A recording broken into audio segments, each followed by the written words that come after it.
The Army captain you're about to meet has 2 Iraq tours under his belt. He knew about post-traumatic stress disorder long before his deployments, and at 29 years old, he has more war experience than many of his military leaders. Michelle Michael has the story of a man who grew up a child of war. 7699. When a soldier trades the desert for a desk, it's hard not to feel lost in the normalcy of an office, especially when you have more war stories. This is Captain Moses Than the boss. He's a fighter. He's a warrior. When I went back to Iraq, it was like deja vu all over again. It's not something he can forget. Bullets started flying. All I could think about was leaving that terrible place. I contemplated suicide and I wanted to end it all. Soldiers train for war. I was on the verge of joining. And David Moses was a soldier long before he was a soldier. No child should go through what I went through. Some kids have a history of running away. David was running from history, a civil war in Sudan that lasted more than 2 decades and turned his hometown into a war zone. I was separated from my parents when I was about 12 years old, becoming what many Americans call the lost boy of Sudan.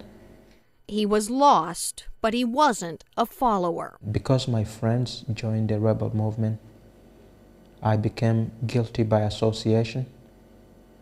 And so the government militia were looking for me. The government caught him, threw him in prison, and tortured him to the painful extent he has never talked about it. There are things that happen that I still feel uncomfortable talking about. David says by miracle he escaped prison after a few months, but it took more than half a year to escape the war and wild animals in the Sudan.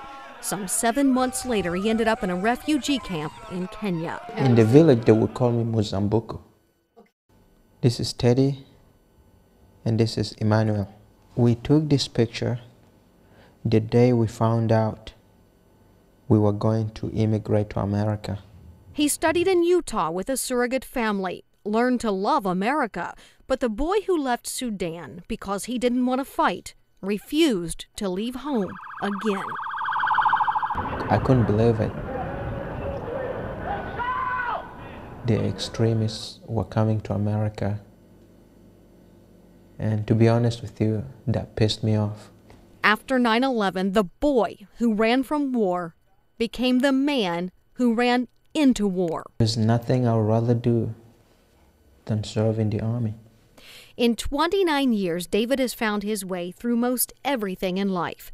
As a political refugee, it's dangerous, but he's still trying to find his way to the most important thing, which isn't a thing at all. I still miss my parents and siblings. Right now, you probably know more about me than what my parents know about me. Michelle Michael. That's something that I've learned to live with. Kaiserslautern, Germany.